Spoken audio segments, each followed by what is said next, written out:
You're here at my good school. Things here are so cool. Together we learn, together we create, together we meditate. Everyone is welcome. Teachers here are awesome. We learn good values, we learn many skills. We soar above the hills. Let's shout it out, hey, let's all be proud, hey, hats off to my good school. Just what we need, hey, for us to succeed, hey, are all here in my good school.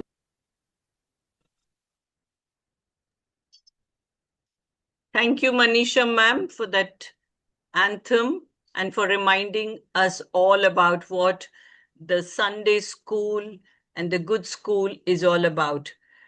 I think we can now move on to our reading session.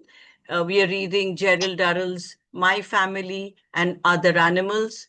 For those of you who may have joined new today, let me tell you that this book is Gerald Durrell's first book. Gerald Durrell is, or rather was, the only person, naturalist, who owned his own zoo in a place called New Jersey in England. And he was interested in every creature from nature right from his childhood. And the book that we are reading, My Family and Other Animals, which is part of what is known as the Corfu trilogy, is about his childhood, which he spent on the island of Corfu in Greece with his two older brothers, Lawrence Durrell, Leslie Durrell, his sister Margaret, and his mother, and a host of other people in the house that they lived in. So he talks about the various adventures that he has had collecting various samples of creatures that he came across. He talks about his tutors who homeschooled him because Gerald, as a child, did not attend school because in Greece there was no real good English school for him to attend, right? And so he attended school from home. Three wonderful tutors came to teach him. And like him, two of his tutors were equally interested in every creature around them. And Gerald had this wonderful childhood exploring the island of Corfu and collecting various kinds of samples. He also talks about his family, which is a fun-filled, slightly, eccentric family where they come across many adventures, right? So we are going to now read and carry on from where we had read about Margaret being marooned on an island when she took Gerald's little boat called the Bootle Bum Trinket and went off with two little dogs that they had. Okay, so now I'm going to read from where we stopped. Leslie, of course, was in his element at this time.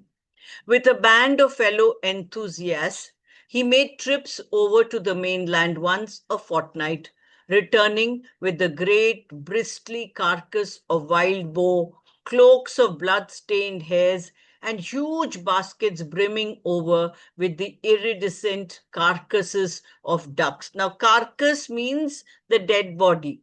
Remember, Leslie was a hunter.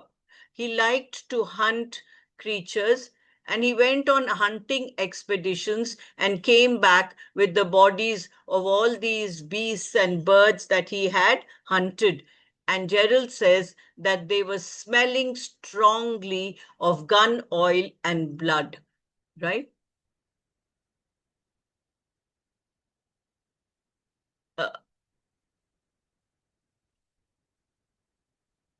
I think, Manisha ma'am, we've gone on to the, yes, thank you.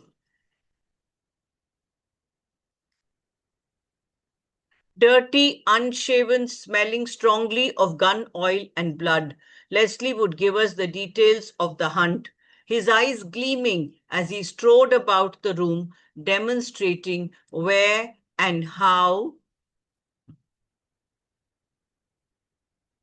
he had stood, where and how the boar had broken cover, the crash of the gun rolling and bouncing among the bare mountains, the thud of the bullet, and the skidding somersault that the boar took into the heather. He described it so vividly that we felt we had been present at the hunt.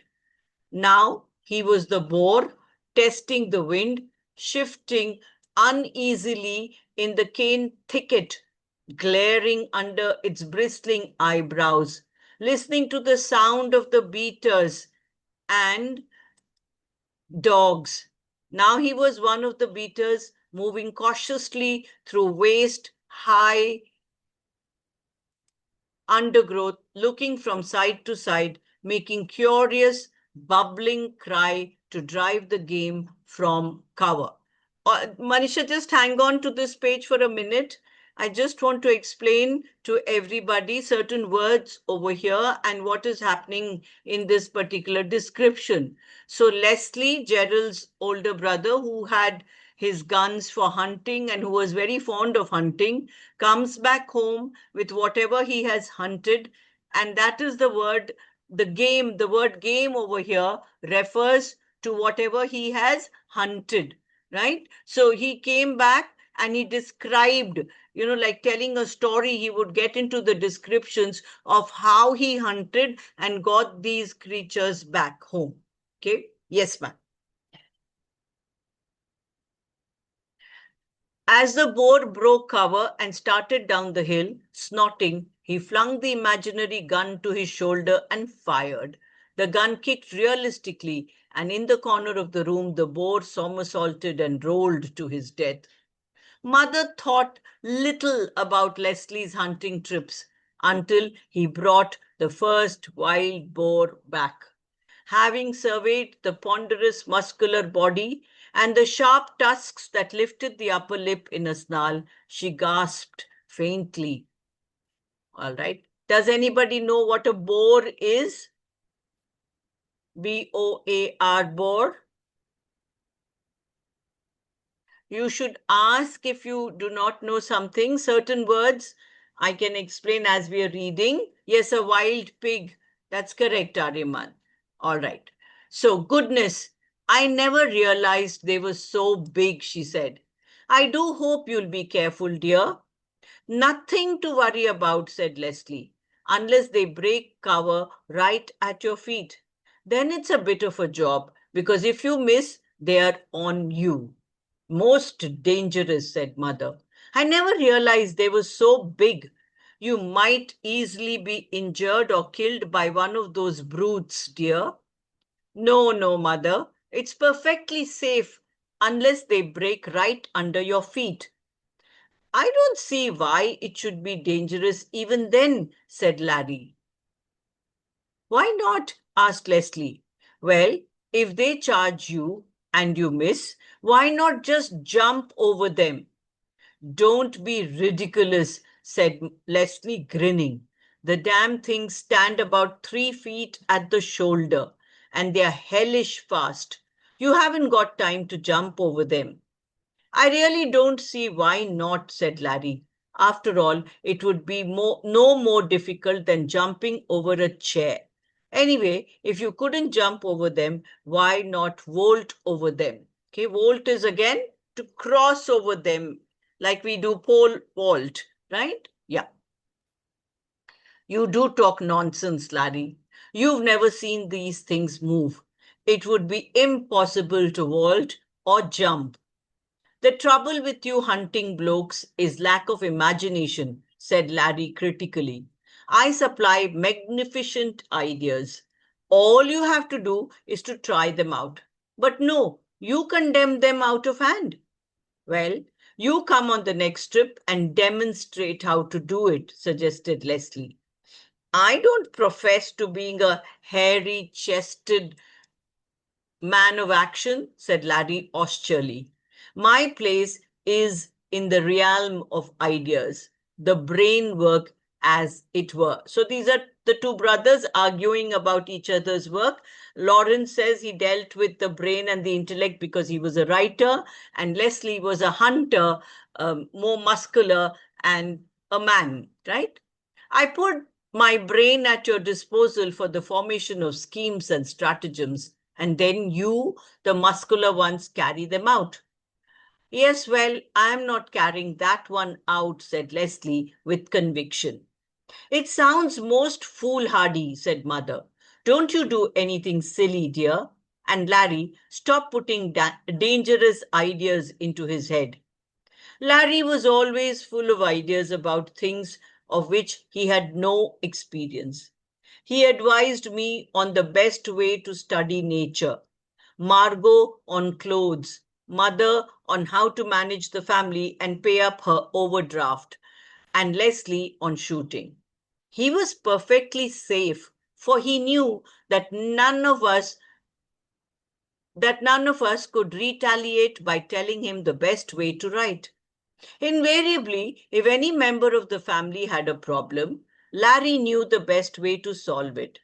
If anyone boasted of an achievement, Larry could never see what the fuss was all about. The thing was perfectly easy to do, providing one used one's brain. It was due to this attitude of pomposity that he set the villa on fire. So, this is an introduction to another adventure. So, the word pomposity comes from the word pompous. Pompous meaning something which is very grand and big and very, somebody who is pompous is someone who likes to boast about themselves, likes to talk big about themselves and their achievements. So, Larry, according to Gerald, was a pompous person. He was always advising everybody about their work. And then, because of this attitude of his, one day their villa was set on fire. Leslie had returned from a trip to the mainland, loaded with game and puffed up with pride. He explained to us, pulled off his first left and right. He had to explain in detail, however, before we grasp the full glory of his action. Apparently, a left and a right in hunting parlance means to shoot and kill two birds or animals in quick succession. First with your left barrel and then with your right. Now, you may wonder what this is all about. Guns are of different kinds, and the gun that Leslie is using for hunting is a double barrel gun. So it has two pipes in it. Okay. So this particular expression, which means a left and a right in the language of hunting, means that one after the other, he can shoot two birds, one from the left barrel of the gun and one from the right barrel of the gun, one after the other in quick succession. There's a word here which says in hunting parlance. Parlance means in the language which is in the context of something. So in the context of hunting, this is what it means, right? So with a shrill whistle of wings, they had swept overhead, and Leslie had picked out the leader, fired, turned his gun onto the second bird, and fired again with terrific speed, so that when he lowered his smoking barrels, the two ducks splashed into the lake almost as one.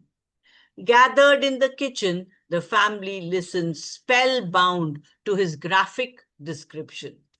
The broad wooden table was piled high with game. Mother and Margot were plucking a brace of ducks for dinner. I was examining the various species and making notes on them in my diary, which was rapidly becoming more blood-stained and feather-covered. And Larry was sitting on a chair, a neat, dead mallard on his lap, stroking its crisp wings and watching as Leslie, up to the waist, in an imaginary Swamp, for the third time, showed us how he achieved his left and a right. Very good, dear, said Mother, when Leslie had described the scene for the fourth time. It must have been very difficult. I don't see why, said Larry.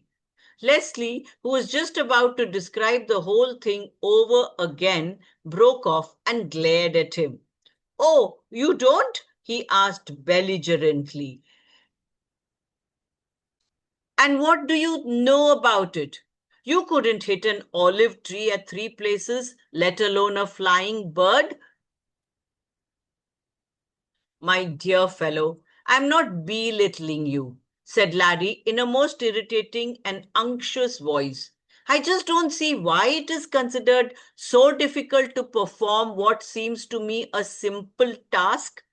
Simple? If you had any experience of shooting, you wouldn't call it simple. I don't see that it's necessary to have had shooting experience. It seems to me to be merely a matter of keeping a cool head and aiming reasonably straight. Don't be silly, said Les disgustedly. You always think the things other people do are simple. It is the penalty of being versatile, sighed Larry.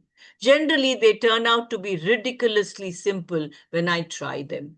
That's why I can't see what you're making a fuss for over a perfectly ordinary piece of marksmanship.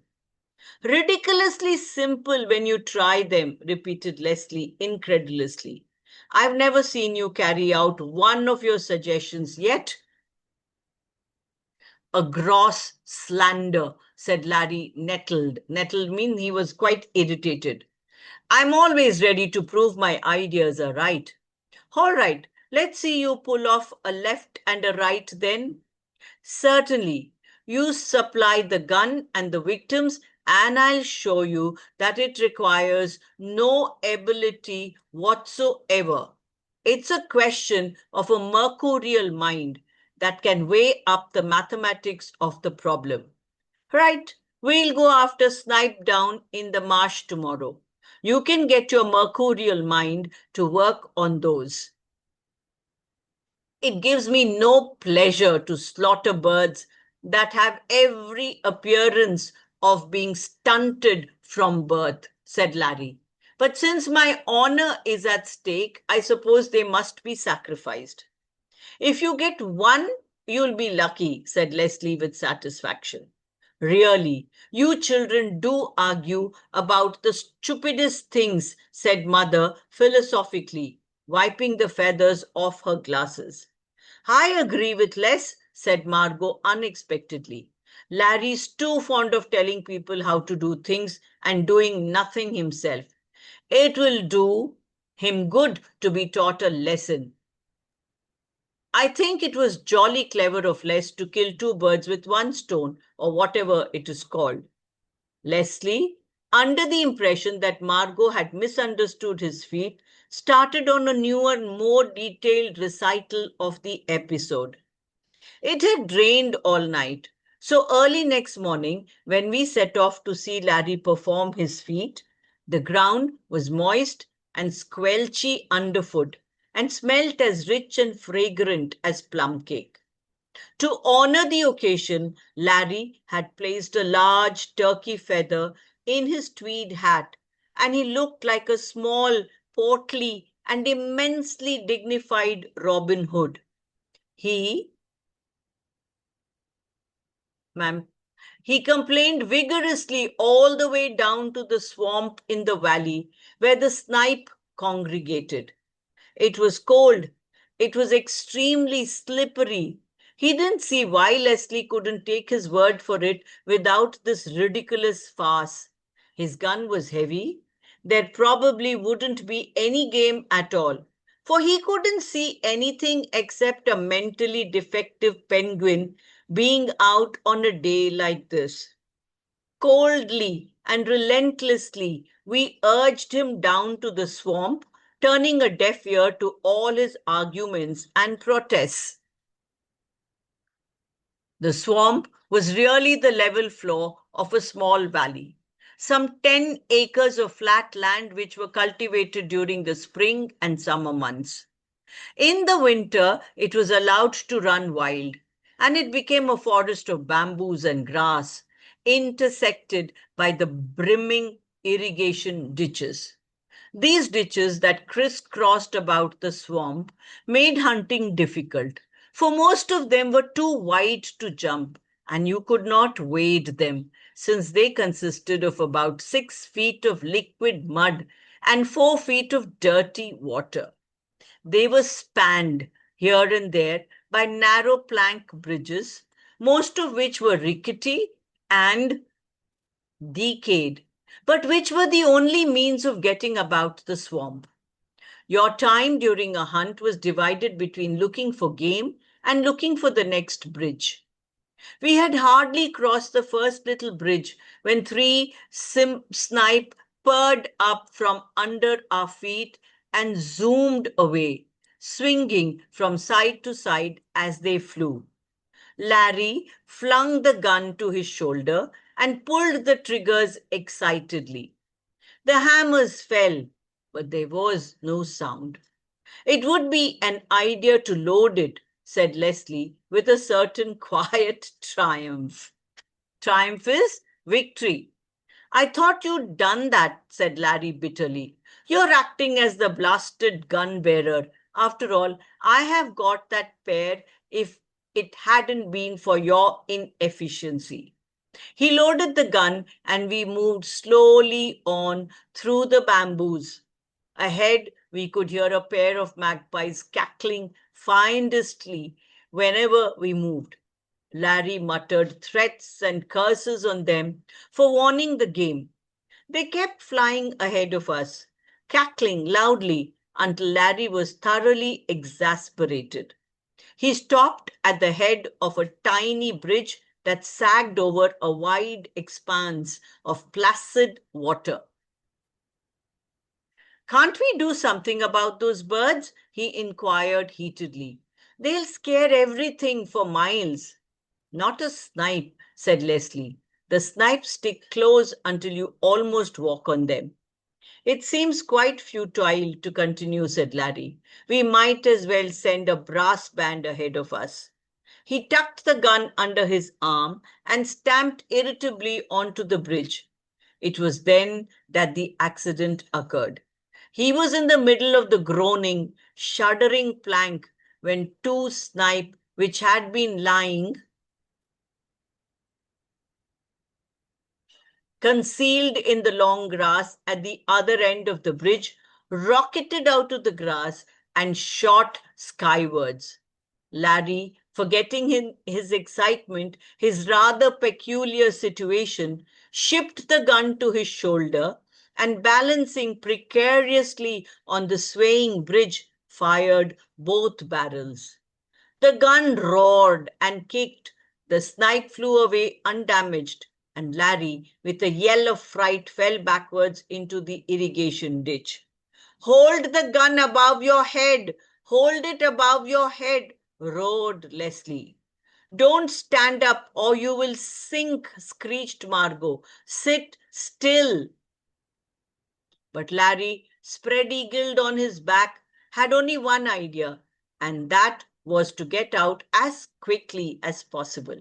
He sat up and then tried to get to his feet, using, to Leslie's anguish, the gun barrels as a support. He raised himself up. The liquid mud shuddered and boiled. The gun sank out of sight, and Larry disappeared up to his waist. Look what you've done to the gun, yelled Leslie furiously. You've choked the bloody barrels. What the hell do you expect me to do, snarled Larry. Lie here and be sucked under? Give me a hand, for heaven's sake. Get the gun out, said Leslie angrily. I refuse to save the gun if you don't save me, Larry yelled.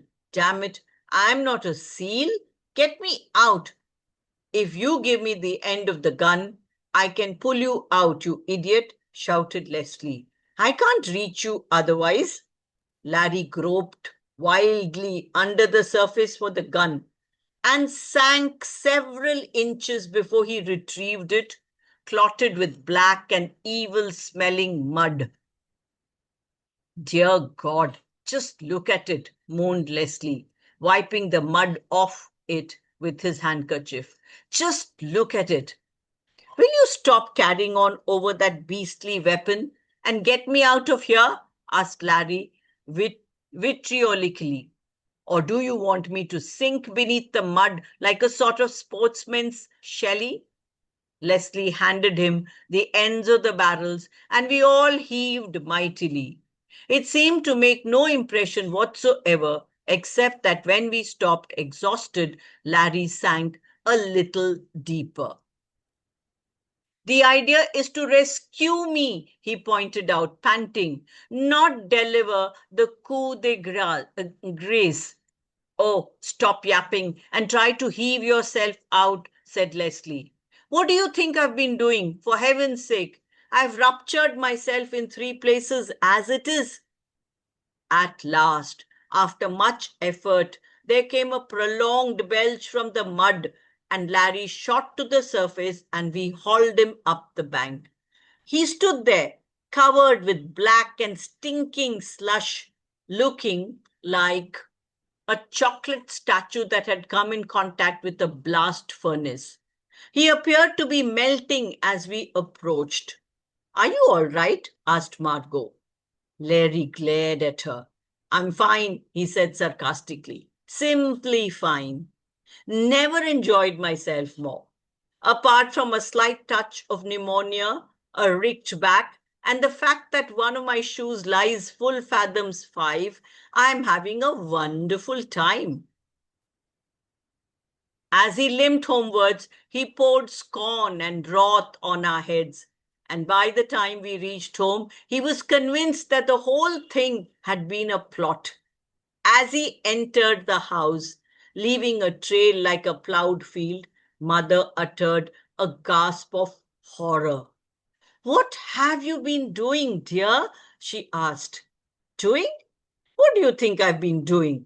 I've been shooting. But how did you get like that, dear? You're sopping. Did you fall in? Really, Mother, you and Margot have such remarkable perspicacity. I sometimes wonder how you survive. I only asked, dear, said Mother. Well, of course, I fell in. What do you think I'd been doing? You must change, dear, or you'll catch cold. I can manage, said Larry with dignity. I've had quite enough attempts on my life for one day. He refused all offers of assistance, collected a bottle of brandy from the larder, and retired to his room, where, on his instructions, Lucretia built a huge fire. He sat muffled up in bed, sneezing and consuming brandy. By lunchtime, he sent down for another bottle. And at tea time, we could hear him singing lustily, interspersed with gigantic sneezes. At summertime, Lucretia had paddled upstairs with a third bottle, and Mother began to get worried. She sent Margot up to see if Larry was all right. There was a long silence, followed by Larry's voice raised in wrath and Margot's pleading plaintively. Mother, frowning, stumped upstairs to see what was happening, and Leslie and I followed her. In Larry's room, a fire roared in the grate, and Larry lay concealed under a towering pile of bedclothes. Margot, clasping a glass, stood despairingly by the bed. What is the matter with him? Asked Mother, advancing determinedly. He's drunk, said Margot despairingly, and I can't get any sense out of him. I'm trying to get him to take his Epsom salts, otherwise he'll feel awful tomorrow, but he won't touch it. He keeps hiding under the bedclothes and saying, I'm trying to poison him. Mother seized the glass from Margot's hand and strode to the bedside. Now come on, Larry, and stop being a fool, she snapped briskly. Drink this down at once. The bedclothes heaved, and Larry's tousled head appeared from the depths. He peered blearily at Mother and blinked thoughtfully to himself. You're a horrible old woman. I'm sure I've seen you somewhere before, he remarked. And before Mother had recovered from the shock of this observation, he had sunk into a deep sleep. Okay, Jugjeev sir, it is time for your session. So I think I'll Ma'am, stop. it's hardly Yes. a minute left, so this chapter will be over. All right, let me read it. Well, said Mother, aghast. He must have had a lot. Anyway, he's asleep now. So let's just build up the fire and leave him. He'll feel better in the morning. It was Margot who discovered early the following morning that a pile of glowing wood from the fire had slipped down between the boards of the room and set fire to the beam underneath. She came flying downstairs in her nightie, pale with emotion, and burst into Mother's room. The house is on fire! Get out, she yelled dramatically. Mother leapt out of bed with alacrity. Wake, Jerry, she shouted, struggling for some reason best known to herself to get her corsets on over her nightie. Wake up, fire, screamed Margot at the top of her voice. Leslie and I tumbled out onto the landing. What's going on? Demanded Leslie. Fire, screamed Margot in his ear. Larry's on fire. Mother appeared looking decidedly eccentric with her corsets done up crookedly over her nightie. Larry's on fire! Quick, save him! She screamed and rushed upstairs to the attic, closely followed by the rest of us. Larry's room was full of acrid smoke, which poured up from beneath the floorboards. Larry himself lay sleeping peacefully. Mother dashed over to the bed and shook him vigorously. Wake up, Larry. For heaven's sake, wake up. What's the matter? He asked, sitting up sleepily. The room is on fire.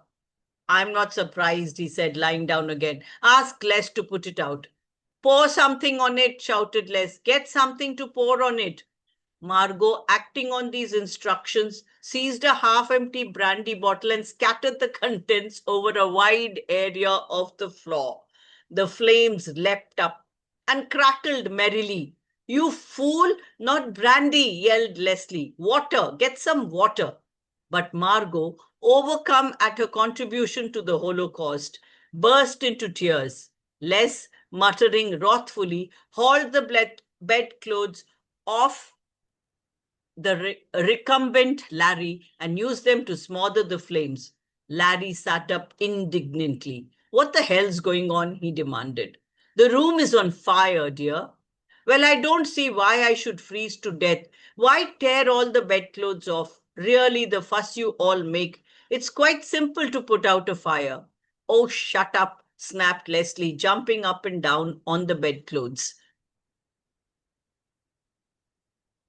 I've never known people for panicking like you all do, said Larry. It's simply a matter of keeping your head. Les has the worst of it under control. Now, if Jerry fetches the hatchet and you, Mother, and Margot fetch some water, we'll soon have it out. Eventually, while Larry lay in bed and directed operations, the rest of us managed to rip up the planks and put out the smouldering beam. It must have been smouldering throughout the night. For the beam, a 12-inch thick slab of olive wood was charred halfway through. When eventually Lucretia appeared and started to clean up the mass of smoldering bedclothes, wood splinters, water, and brandy, Larry lay back on bed with a sigh. There you are, he pointed out, all done without fuss and panic. It's a matter of keeping your head. I would like someone to bring me a cup of tea, please. I've got the most splitting headache. I'm not surprised. You were as tiddled as an owl last night, said Leslie. If you can't tell the difference between a high fever due to exposure and a drunken orgy, it's hardly fair to besmirch my character, Larry pointed out. Well, The fever has left you with a good hangover anyway, said Margot. It's not a hangover, said Larry with dignity. It's just the strain of being woken up at the crack of dawn by a hysterical pack of people and having to take control of a crisis. Fat lot of controlling you did lying in bed, snorted Leslie. It's not the action that counts. It's the brain work behind it, the quickness of wit, the ability to keep your head when all about you are losing theirs. If it hadn't been for me, you would probably all have been burnt in your beds. All right, that line there reminds me of the lines of the famous poem, If, by Kipling. Keep your head while all about you are losing theirs, right? So, sorry, Jugjeev sir, took a little extra time today to finish this chapter. If any one of you has anything to share, please write and send it to us. It would be good to hear from you. I say this every week, but we hardly hear from you. So it would really be nice if you can write and tell us how you like the session and how it has affected you, right? Over to you, Jugjeev sir. Ma'am, we actually do have some reflections. Oh, good. And maybe Manisha ma'am wants to share them. There's some specific reflections on my family and other animals. Very nice. That's nice. Yeah. You want Manisha me to ma'am, share, sir? I can't share them. I'm on my. You'll I'll have to do share that. it. I'll share it. Just 1 minute. Dramatically. Okay, so that means something that happens almost like a drama, a lot of exaggeration and a lot of noise and actions happening. That's dramatically. You can speak dramatically, you can, act dramatically. That's what it means. All right, so here we are. Manisha ma'am is displaying for us some reflections. So this is a video reflection from one of our newest school, Astra Trust. Just go ahead. Just go ahead specifically on my family and other animals. This one? नहीं जी आगे.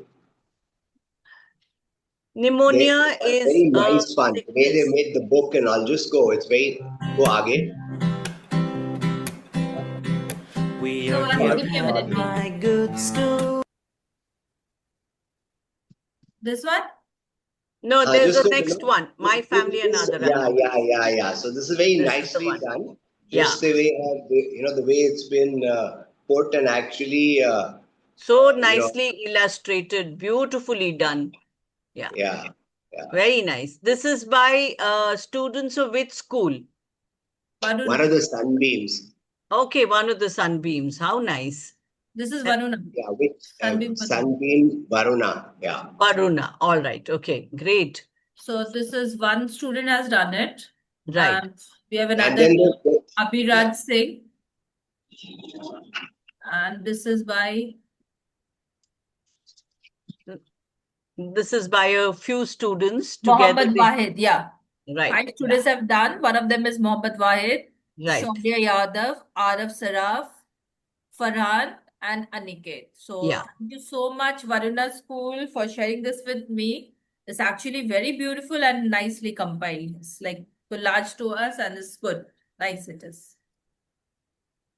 Then this is also Yeah. Yeah, so this is what's been written inside. So here it's a little easier to read. Yes. So it says the Good School Alliance session today was enjoyable because Brinda ma'am read the chapter, The Corfu Trilogy from My Family and Other Animals. I enjoyed listening to the story because it felt like an adventure on a beautiful island.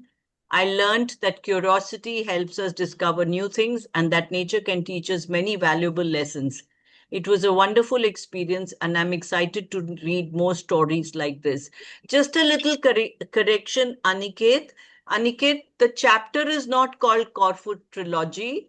The Corfu Trilogy is a collection of 3 books. Trilogy means 3 stories or 3 storybooks put together. The first of them is My Family and Other Animals. So there are 3 books about his adventures on Corfu. When the book first came out, it was only one single book, My Family and Other Animals. And then later editions came out with 3 books of all his adventures on Corfu, and they were known as the Corfu trilogy. Right. Thank you for that.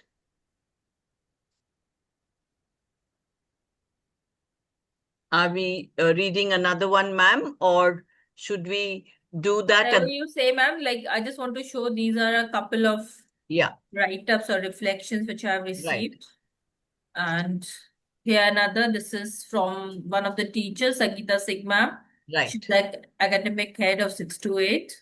Right. And Very then good. Ayush Pandey. Pandey So from may I suggest that next Sunday, before we start reading, we read out some of the reflections and then go on to reading the next chapter. Would that be all right, Jugjeev sir? Yeah, absolutely. Yeah. All right. So Manisha ma'am, we'll do that. And I'm very, very thankful to all the staff and students of the Sunbeam schools for taking this initiative and writing back to us. It makes it meaningful for us to be reading to you, and it shows that you are paying attention, listening to the stories, and taking back something from the session. Thank you, everybody. I shall meet you again next Sunday. Thank you, Manisha ma'am and Jugjeev sir. Thank you, sir. Thank you, ma'am, for coming. So Bye. should I share the book or you want to read the reflections? You can read a couple of the reflections. No harm done. So that's it. These are the 2 which I've received, and then this is by teachers. Yeah, I think these ones sort of do share what we are trying to do and what we try and do within the session. So it's important. Somebody like any volunteers to read that? Myra, can I volunteer you? Let me see who all have raised their hands. You can raise your hands and Manisha will unmute you and then you can read. So we have Ishika, we have Myra. So I have unmuted. Ishika, I've unmuted you. Myra, I've unmuted. Soumya also. Atharva. Samriddhi. Okay, so whoever's unmuted, Ishika, if you're unmuted, go for it. Yes. Okay, sir. Jain, ma'am. Jain, sir. Jain. Can you read this? Is it visible to you? Yes, ma'am. I'll try. Yeah, it's visible. 1 minute. 1 minute, 1 minute. I'll do that again.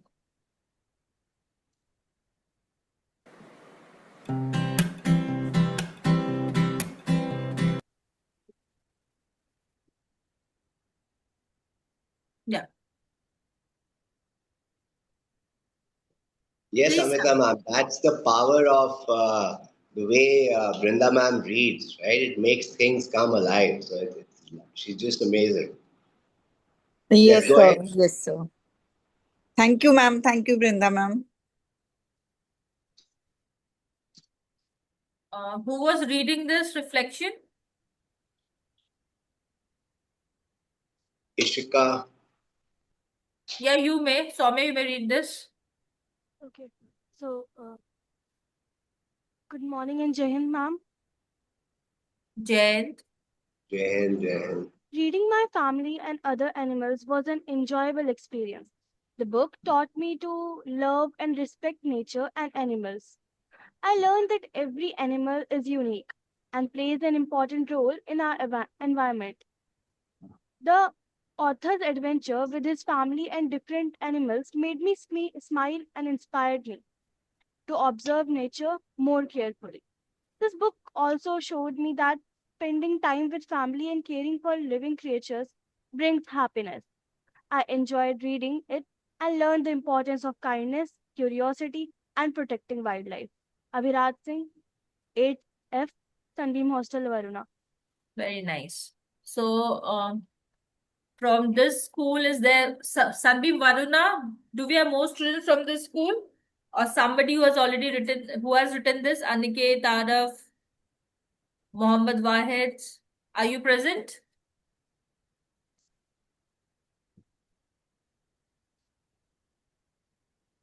Shubhankar.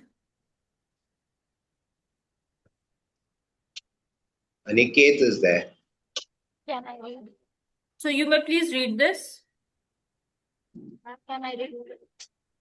Yeah, Manisha, and the next thing is the same thing is written, but it's easier to read in the next piece of it. This one is easy to read. Naiji, if you go below the next, the same thing presented in a slide form, it's much Okay. easier to read from there. Yeah, the picture form is not that easy. Yeah. Yeah, this is much easier. Yes, sir.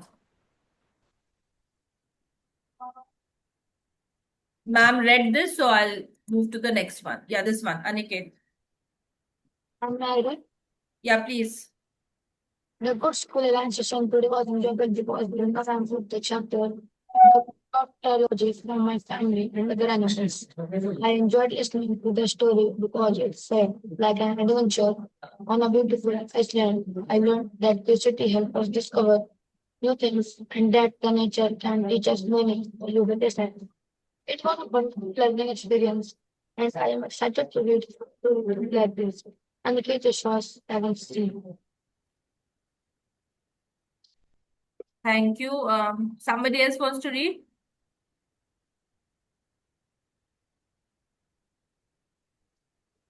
We had a lot of hands up if they're unmuted. They all are unmuted. So, Atharva, you may read this.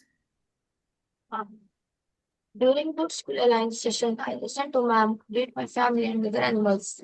I enjoyed the story because it was fun to learn brilliance and adventure with this family and animals on the island of Europe. I learned that curiosity and love for nature will help us discover new things and that remind for nature and that for family. I The sound is not coming so well from this side. So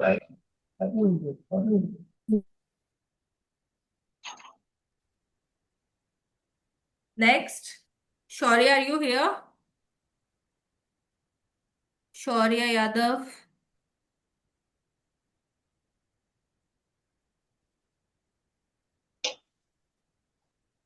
I cannot see Shaurya Yadav. Okay. Shaurya's there. Shaurya, can you raise your hand?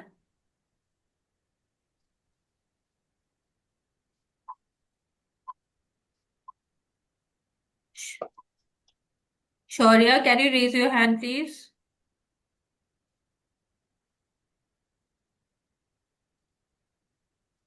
may I read it again? No. Just your voice is not coming so clearly. I think there's some problem in the audio. Let Myra or Ishika, somebody else read it, please. Okay, sir. Sir, I can read. Yeah, Myra, please go ahead. Listening to ma'am during the Good School Alliance session was a wonderful experience. She read the My Family and Other Animals. I enjoyed this chapter because it showed me how beautiful nature is and how Gerald loved observing animals. I learned that we should stay curious, learn from our surroundings, and appreciate every living thing. This chapter gave me a new way of looking at nature, and I enjoyed every part of it. Shaurya Yadav. Nice. So, Ishika, are you there?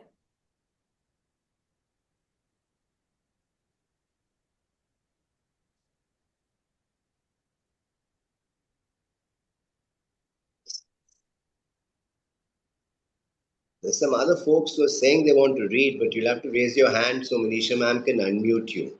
Yeah, Ishika is here. Ishika, please go ahead. Sorry, ma'am, there was some network issues. No problem. Yeah.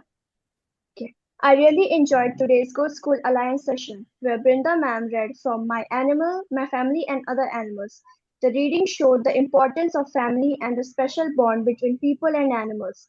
I learned that both family and animals teach us love, care, and kindness. I will always remember the message from this chapter and try to show kindness to my family, animals, and everyone. Yeah, wonderful. So this was the last. And here, Sangeeta Singh, ma'am, are you there? No, one of the children can read. Okay, or Ayush Yadav, sir?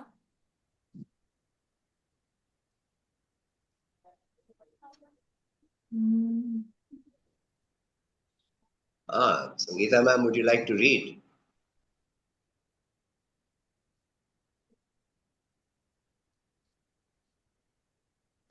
Is ma'am there? I cannot see actually. Yeah, that's the challenge. You know, we've had to move to webinar mode to accommodate more than 100 people, so it's a little clunky, difficult to manage. If you want to read, you'll have to raise your hand, and Manisha ma'am will unmute you, and then you'll be able to read.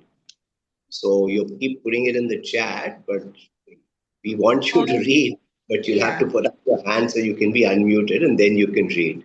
Also, your name is required to be real and not something as per your Yeah, phone's. Harry Potter, you have to please put your real name. I know your name is not Harry Potter. Yes. So Sangeeta ma'am is there. So yes, ma'am, I've unmuted you. Please read. नीचे थोड़ा नीचे कर दो हाँ जी Yeah. Uh, Good morning and Jai Hind, ma'am and sir. Am I audible? Yes, yes yes. Okay. So I'm just starting my reading.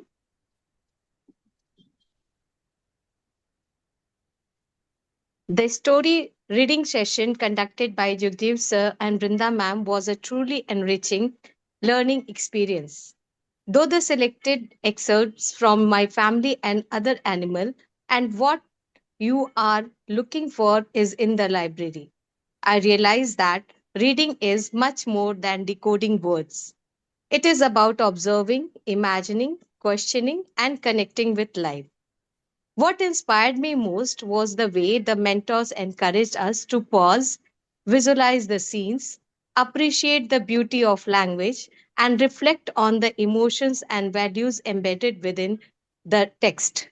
The character of Miss Komachi reminded me that sometimes a teacher's simple guidance or timely encouragement can open new possibilities for a learner and help them discover interests they never knew they had.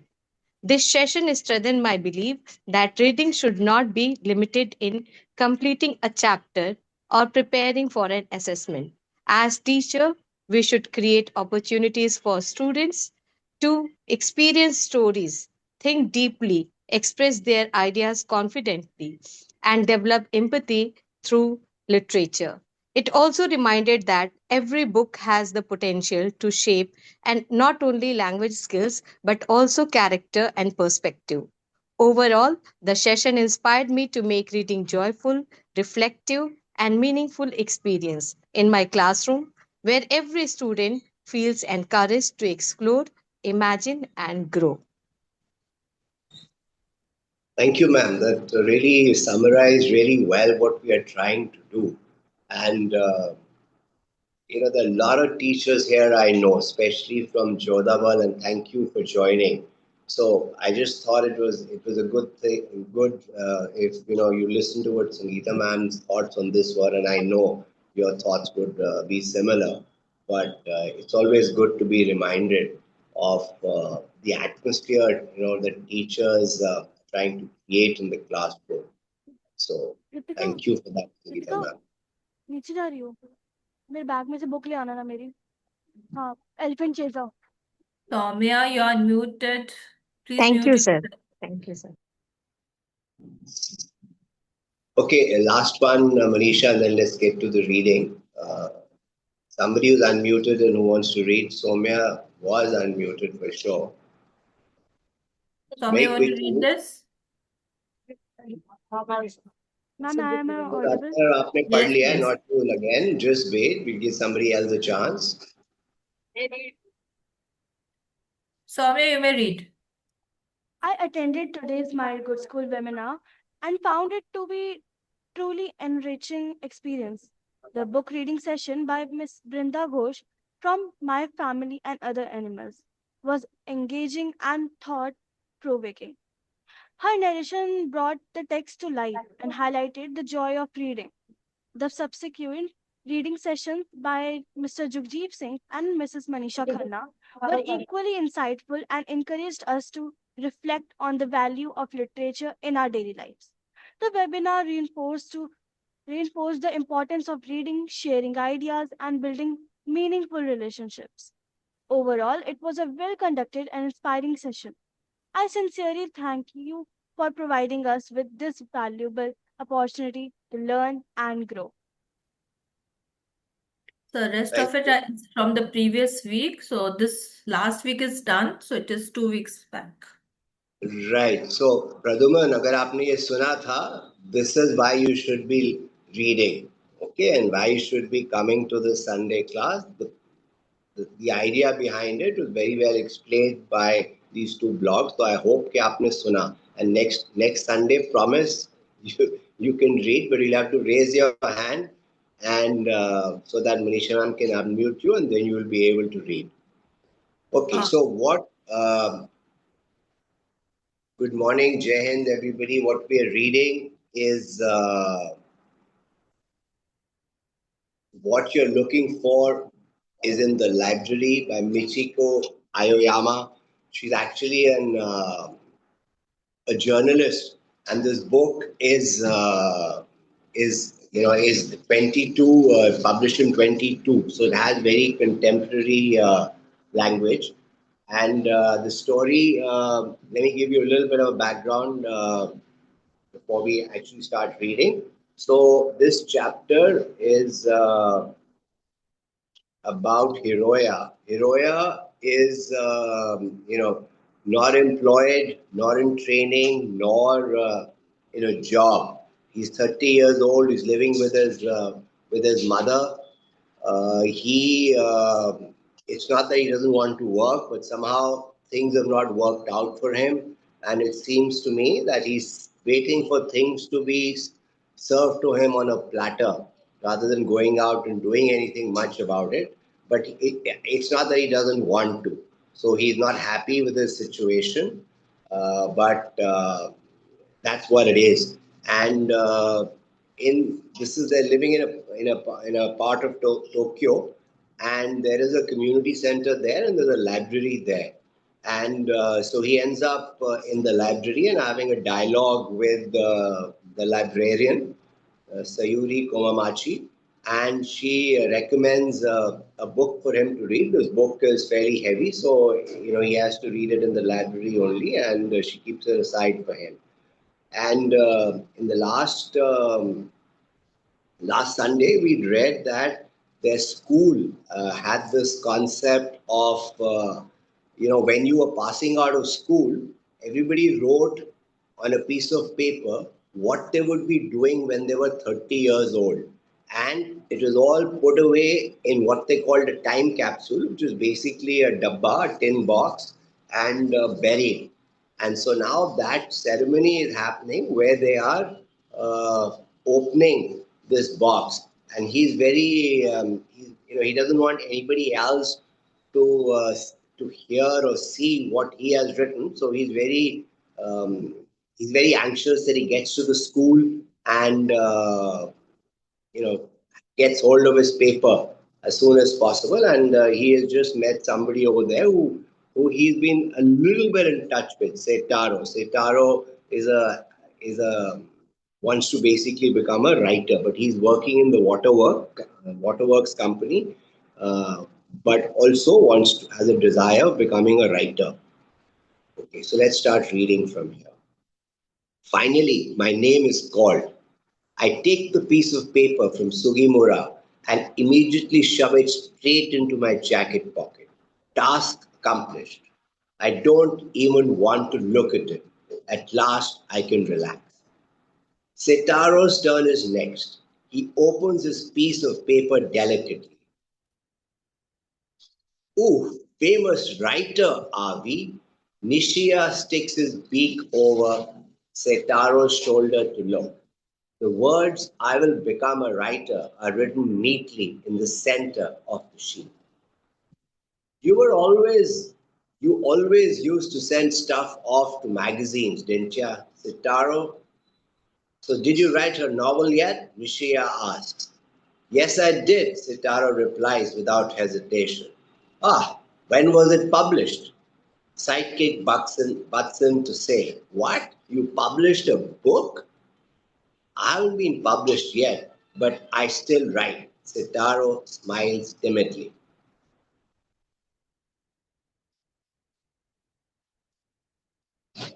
Nishia bares his teeth in a grin. Aren't you the one still chasing dreams at this age? Losing my temper with a snap, I glare at Nishia. In my head, I begin to rant. Timidly is not coming out openly. It's a little shy, it's a little scared. That's what it means. Losing my temper with a snap, I glare at Nishia. In my head, I begin to rant. Stop that. Apologize to Sitaro for making fun of him. Sitaro's novels are wicked. I like them. How would you know anyway? Who did you think you are saying that to? Making fun of somebody who's trying their best, that really sucks. Back off. So Nishia and name is not given. It calls them a sidekick because what we read earlier that they were very loud people in their class. So tell me, Nishia has looked over Sitaro's shoulder and read what Sitaro had written. Do you think this is the right thing to do or not the right thing to do? What do you all think? You can put it in chat if you want or raise your hand and you can tell us. Do you think it was the right thing to do or not the right thing to do? What Nishia did. Look over Sitaro's shoulder and read what Sitaro had written. You think it's the right thing to do or not the right thing to do? You can put it in chat if you want, or Manisha ma'am can unmute you if you raise your hand and you can tell us what you think. Right thing to do, wrong thing to do. What Nishia did. Peeked over his shoulder and read what was written in Sitaro's slip of paper. What do you all think? Right thing, wrong thing? Nobody has any view? This happens, I would imagine this happens in school a lot, right?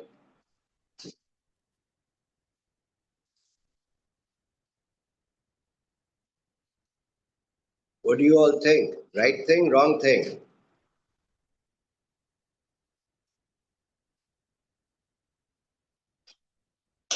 That's somebody's saying wrong thing. Okay. Wrong thing. Yes, I also think so. It's not the right thing to do, right?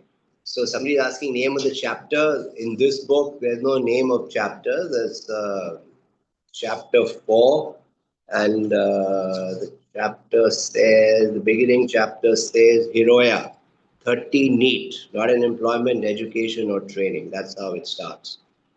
Okay, so yeah, I think it's not a good thing to do to sort of peek into him and then start saying it out loud, and but they're all kinds of people, right?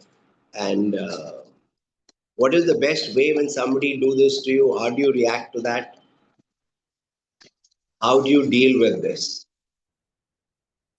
How would you deal with this? Somebody did that to you, what would you do?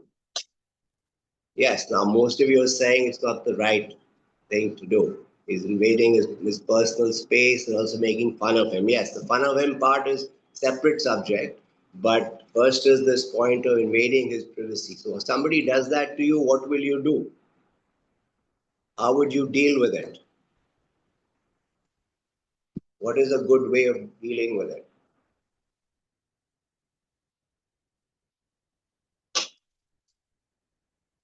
Tell them to stop and mind their own business, Ishika said. Right, so now the same thing, Ishika, you can say it in many ways, right?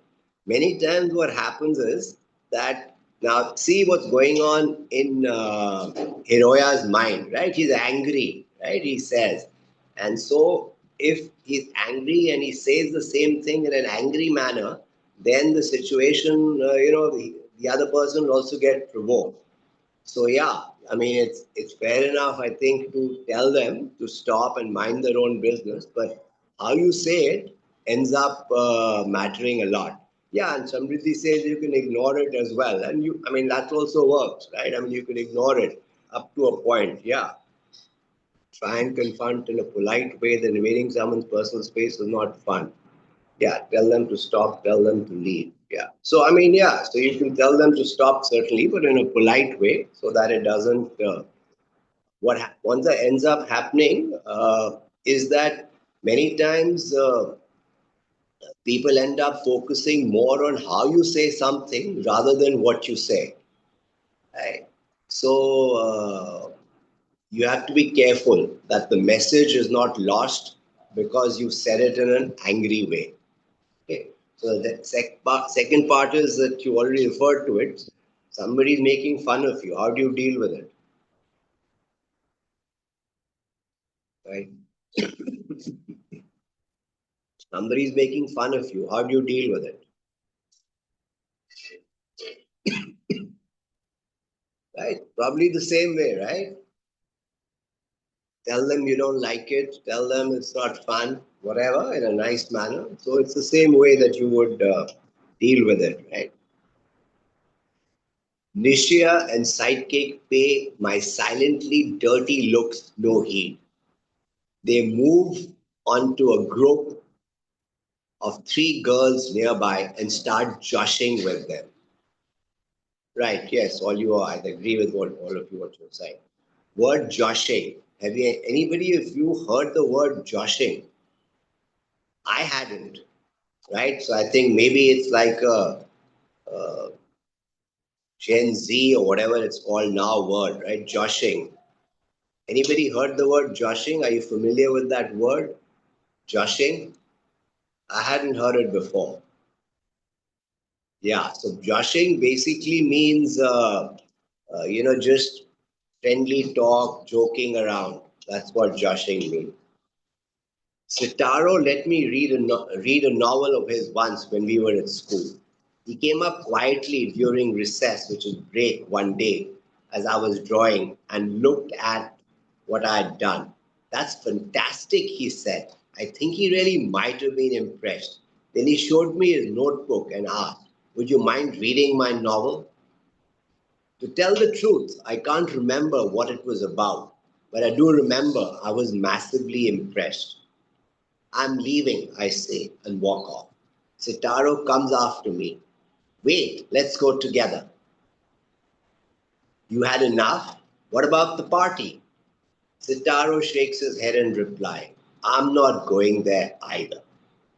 Nobody pays us any attention as we peel away from the buzzing crowd and exit through the school gates. On the way to the station, we talk about nothing much. That beech tree had grown a lot, hadn't it? It was a warm winter this year, stuff like that. Then we pass by a Mr. Donut and Sitaro suddenly turns to me. Hey, you want to get a coffee?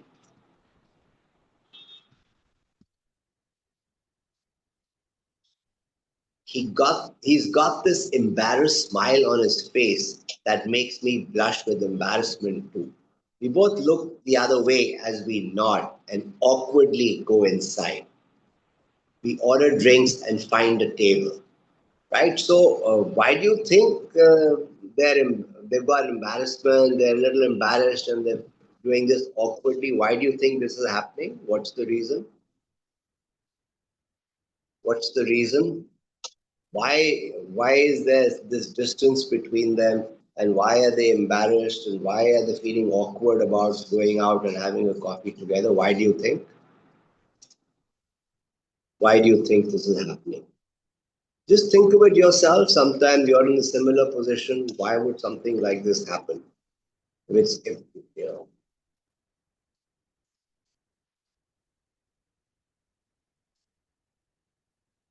Okay, joshing. I think I answered what it meant. Just joking around with friends.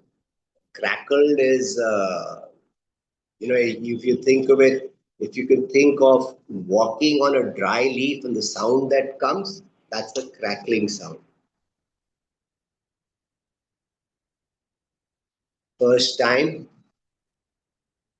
Okay, so yeah, so may not have been the first time, but they've not been meeting each other. They're not really sure, about the relationship as such.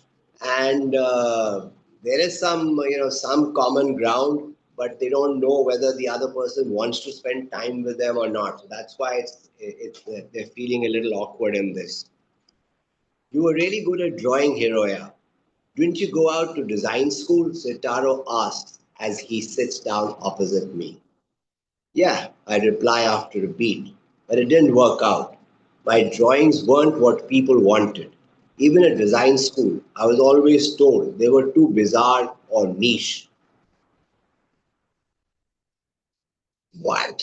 I'm the opposite. People say my novels are too ordinary, too bland, no spice. Whenever I got selected for feedback in any competitions I entered, and I've entered a lot, that's the kind of comment I got. Sitaro smiles as he enjoys saying this about himself.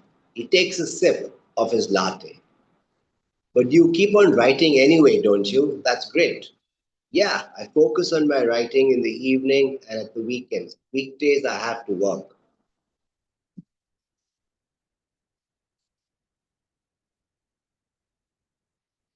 This makes sense. He might not be doing his ideal job, but he makes a living and is still chasing his dream. I have a lot of respect for Setaro. So,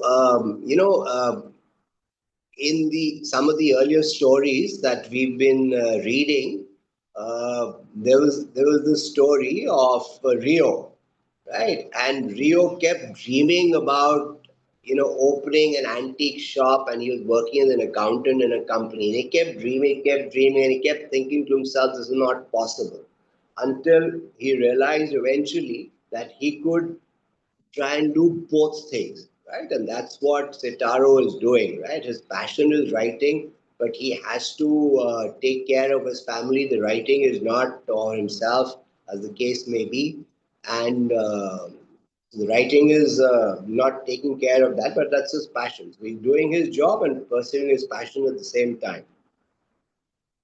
Sitaro clasps his cup in both hands. What kind of job do you think is totally secure? He quizzes me in return. A public employee like you or a big corporation? Nothing is, he replies gently, shaking his head.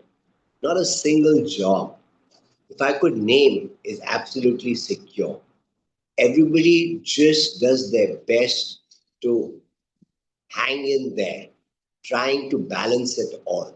His expression is mild, but his tone is dead serious. There's no guarantee of certainty in anything. But the flip side to there being no guarantee of security is that there's also no certainty that something is a dud. Sitaro bites his lip. I get it. I understand why Sitaro sticks with this, with what he likes doing. Nishia's words from earlier flashed through my mind, and I clenched my fist in anger. Setaro, you have to get published to make Nishia eat dirt. Setaro laughs softly and shakes his head again. People who make fun of me now won't stop, no matter what the future brings. They'll always they'll always find some angle to attack me with. But don't worry, I'm okay with it. I don't care what people who never read my novels think. Right? So that's one way of dealing with this, right? But that comes a lot as you get older, right? So, but I think some of you had the right idea of how to deal with somebody who makes fun of us, right? So, Sitaro says, I don't worry, I'm okay with it. I don't care what people who've never read my novels think. Right? He gulps down his coffee and gives me a firm look in the eye. I don't have it in me to get my own back or use anger as a tool for revenge. It's something else that motivates me, something completely different. There's a gleam in Setaro's eyes as he speaks. Setaro is a skinny guy. Everything about him is thin and delicate. His neck, his fingers, even his hair. He may look mild on the outside, but inside he's steel. Whatever inside the skinny body is driving him, I am jealous of him. I choose my next words with care. Setaro, don't you worry sometimes you might get old without even getting your novels published? His eyeballs roll to the corner, like he's digging through the files in his brain. Then he speaks. It's not like I'm not worried, but Haruki Murakami debuted at 30. Knowing that kept me going all through my 20s. Haha. But then it started looking like I didn't count on that. I panicked. I looked around for another role model. Jiro Asada made his debut at 40. Great, so you got a 10-year reprieve. Setaro laughs. If I missed the deadline, there were probably others. There's no age limit on a writing debut. I figure everybody has their own personal timing that works best for them. Then he blushes. So, what is it that you think is keeping Setaro going? What is it, do you think? Right? He's, worrying about Nishia and proving something to Nishia, he said, he's not interested in. So, what do you think is the motivation that keeps Setaro going? What is it? What do you think? What is it that keeps him going?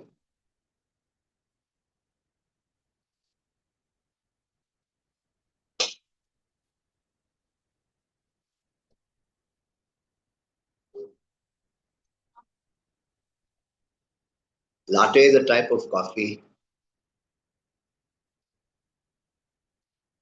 Clenches when you can clench your fist, right? When you just clench your fist because you're getting angry because he wants to actually box the other guy, right? So that's what's happening.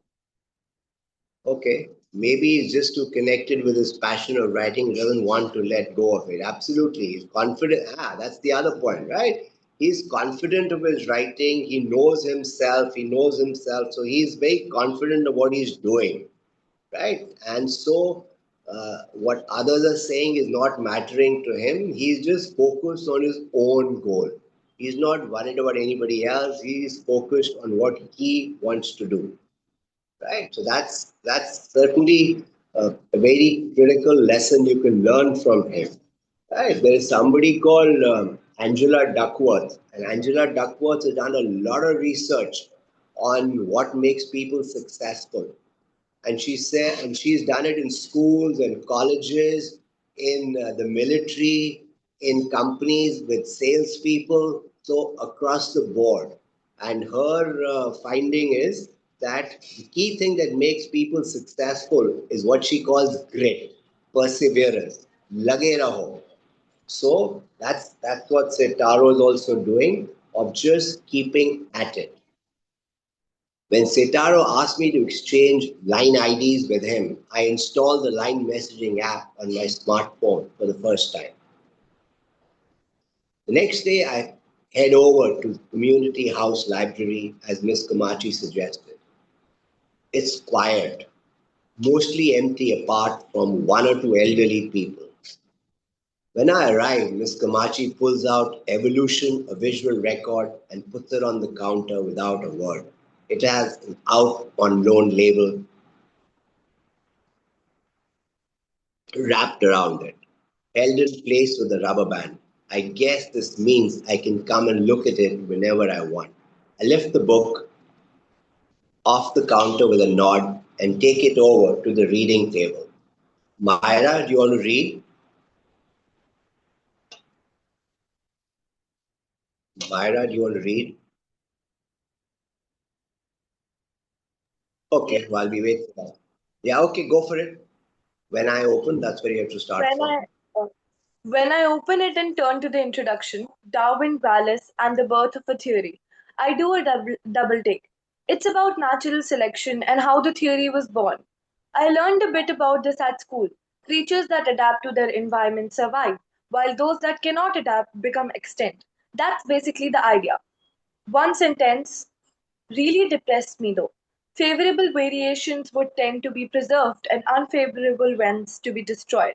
Favorable and unfavorable. What am I supposed to make of that? I've never heard of Wallace, but the more I read about him, the more my gut churns.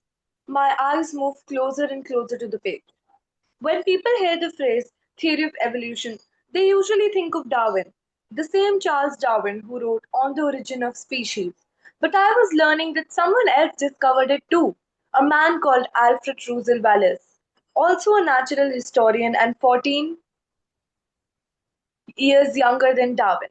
Their personalities and situations in life were very different. Darwin had money, Wallace not so much. But both were nuts and about beetle research and independently. Both hit on a theory of evolution through natural selection. In those days, though, everybody believed absolutely in creation, as described in the Bible, and that everything in this world was the work of the Lord. Anyone who said otherwise had better watch out.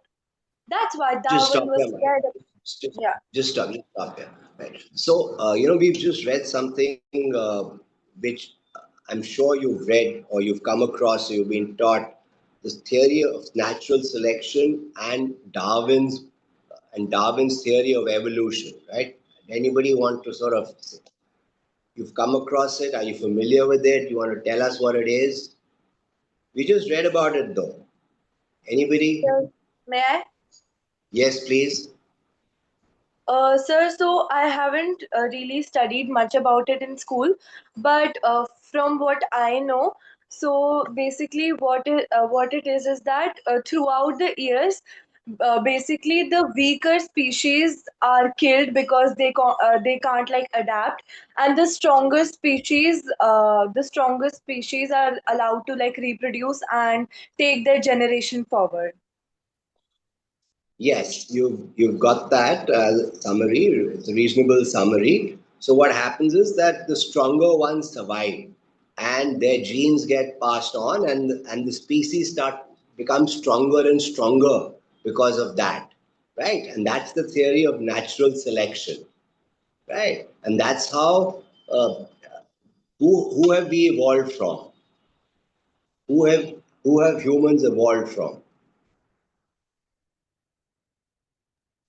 Apes. Yes. So think of it, right?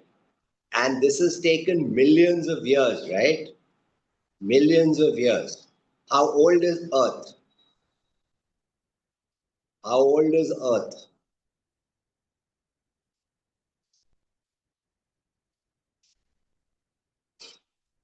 How old is Earth?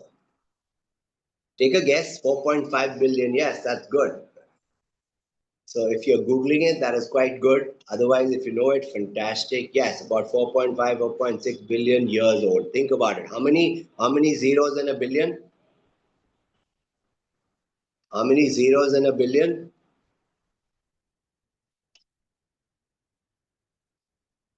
9. Okay, yes. 9 zeros in a billion. Right? So that's a lot of years, right? Our collective age here, maybe like average age of collectively all of us here, maybe 15, 20. People like Manisha and me and some of the teachers are taking it up quite a lot, the average. But let's say 15, 20 years, right? And we are talking 4.6 billion years, okay? And that's how species have evolved. It's a very, very slow process, right? And that is the fundamental methodology as Myra described. And Darwin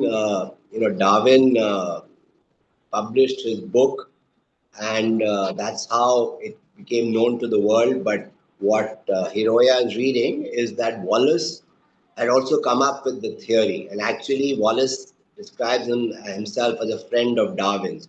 And then he wrote to Darwin, and then Darwin wrote his book very quickly.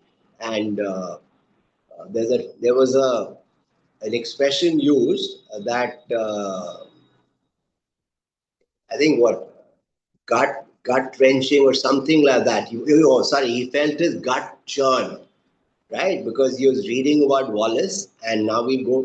If you can imagine feeling your gut churn, it's an uncomfortable feeling, and it could be because you're disgusted or you're angry. It could be either one of those things. So let's go ahead, Myra. Yes. That's why Darwin was scared about going public with his theory. Wallace wasn't, though. Wallace just kept on writing and publishing. So then Darwin started to panic. He knew that if he didn't want to lose all credit for a theory he had thought about for so many years, he had to go public. He bit the bullet and got on with getting on the original species in a simplified version, ready for publication ASAP. And to this day, everybody has heard of this book in Darwin. The more I read, the more irritated I become. Then I reach a part where Wallace says about Darwin, we were good friends. I shake my head. You were sure about that, Wallace? Wallace published first, but Darwin is the name everybody remembers. This does not sit right with me. Something similar happened to me at design school. There was a guy who always used to sneak a look at my drawings and then copy the composition of particular details. His work got all the praise, and though, because he was much better at drawing than me, even if the designs were my idea in the first place. I used to get so mad and stewed over it a lot, but never told anybody. If I'd said, but I thought of it too, nobody would have believed me. The golden boy always wins. Always. I sigh deeply and turn the page. Then I see a full page photo of the skeleton of fossilized bird, a magnificently preserved specimen. According to the caption, it's called Confucius cornus, and it lived in the early Cretaceous period. It looked like it's asleep, with wings spread wide and beak half open. It gawped at it in amazement, absorbing all the details. Then, whoa! All of a sudden, I get the urge to draw. I haven't felt this in ages. I know I won't be able to settle until I do something about it. Let's stop here. Let's stop here, Myra. It's be close to 12, and we should hand it over to Manisha, ma'am. But we came across this early Cretaceous period, right? That early Cretaceous period is 14.5, 14.6 billion years ago, right? And I would really suggest that you go back and see what are the different periods that we've been through. Uh, you know, you all heard of the ice ages and how how how things have evolved, right? Reptiles, birds, mammals, and then the apes and apes to humanoids. So there was the dinosaur. I think this was the period of the dinosaur. The next one was the period of the dinosaurs, and how it all ended, right? Because an ast- asteroid fell on Earth and destroyed 90% of all that was there on Earth, right? And so it will be interesting for you to go back and sort of see the history of Earth and write to us about it. Right? It's a very interesting thing to just think back and see where we've evolved from. So let me stop here, Manisha ma'am, over to you. And any of the Jammu teachers who are here for the first time, thank you for being here. And the reason I thought it's a good idea for you all to come is I want you to make sure your children are coming going forward when the holidays get over. I think it'd be a good experience for them. Okay, over to you, Manisha ma'am. Thank you so much, sir. So, as everyone is aware, and if there is some new school, so we read 3 books on Sunday. So 2 books are already done. Now the third book is from Ruskin Bond, which I'm going to read. So just let me know if you all can see my screen. So आज की story जो हमारी है उसका शीर्षक है बिल्ली की आंखें। तो रस्किन बॉन्ड की स्टोरी सब नेचर और आसपास की ही होती है। ज्यादातर वो नेचर के बारे में लिखते हैं या फिर पुराने जमानों में अगर कुछ अचंभा लोगों को लगता था, कुछ अलग सी कहानियां होती थी, तो उनके बारे में ही ये ज्यादातर ये कहानी है। तो आज हम बिल्ली की आंखें पढ़ेंगे और ये कहानियां बहुत ही छोटी होती हैं, और तो ये हमारी नॉवल की तरह नहीं है, छोटी छोटी शॉर्ट स्टोरीज है। एंड शॉर्ट स्टोरीज ये एक बार में ही खत्म हो जाती है, तो इसका ऐसा कोई रिकैप नहीं है, बिल्ली की आंखें हम अभी पढ़ना स्टार्ट कर रहे हैं। जब सूरज उस पर पड़ता था तो उसकी आंखें सोने सी चमकती हुई लगती थी, और आसमान में गहरा लाल घाव सा खींचते हुए सूरज जैसे ही पहाड़ों पर डूबता, बिनिया की आंखों में उस सोने से ज्यादा कुछ और होता, उसका गुस्सा होता। दरअसल अपनी शिक्षक की हफ्तों से अपमान और तानों भरी कुछ टिप्पणियों से वो बहुत आहत थी। कई बार ऐसा होता है कि हमें ताने या टीचर्स कभी गुस्सा करते हैं तो उसके लिए हमें बहुत बुरा लगता है। कुछ बच्चे दिल से बहुत ही कोमल होते हैं, तो वो उसको अच्छे से नहीं ले पाते हैं और बहुत परेशान होते हैं। कुछ बच्चों को फर्क ही नहीं पड़ता है और वो हंसी में डाल देते हैं। तो यहाँ पे ये जो बच्चा है, इसे बहुत ही बुरा लग रहा था, क्योंकि उसे महसूस हो रहा था कि उनकी इंसल्ट हो रही है सबके सामने। बिनिया अपनी कक्षा की ज्यादातर लड़कियों की तुलना में गरीब थी और वह ट्यूशन नहीं ले सकती थी, जो पास होने और अगली कक्षा में जाने के लिए लगभग अनिवार्य हो गया था। तुम्हें 9वीं कक्षा में एक और साल बिताना होगा, मैडम ने कहा, और अगर तुम्हें वो पसंद नहीं है तो तुम कोई और स्कूल ढूंढ सकती हो। एक ऐसा स्कूल जहां कोई फर्क नहीं पड़ता कि तुम्हारा ब्लाउज फटा हुआ है और तुम्हारी ओढ़नी पुरानी है और तुम्हारे जूते टूट रहे हैं। मैडम ने अपने बड़े बड़े दांत दिखाए थे, जबकि बच्चों के सामने उसकी एक नेक दिल मुस्कान होनी चाहिए थी, और सभी लड़कियों ने कर्तव्य परायणता से उसे चिढ़ाया था।